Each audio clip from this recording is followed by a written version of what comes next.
condolence وتعسين condolence تعسين أو يكسر سنة إيه سؤال عليه what happened here هل كم هكذا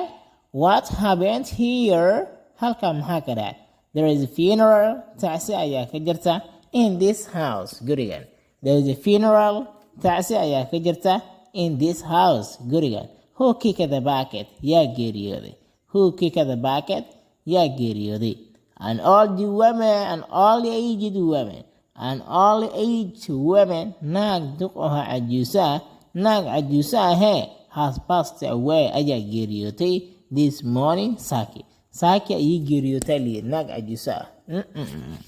what is she intaas wuxuu leeyahay was she ill ma xanuunsaneed iyada or killed ama waa la dilay was she ill ma xanuunsaneed or killed ama waa la dilay she has been under the weather iyadu waxay xanuunsaneed she has been under the weather iyadu waxay xanuunsaneed for a couple months 2 bilood ayay xanuunsaneed ilaa 2 bilood ayay xanuunsaneed iyadu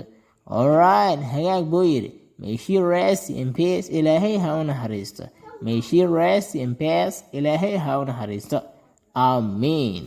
buu yidhi markaa waayahay saaxib fadlan haddii aad ku cusub tahay janalka subscribe saar sidaas lamid ah haddii aad ka hesho muuqaalkuna like saar waxay inoo tahay dhiirigelin commentigaaguna waa inoo muhiim muuqaalka haddii uu ku cajibiyo haddii kaleba fikirkaaguna waa inoo muhiim bye bye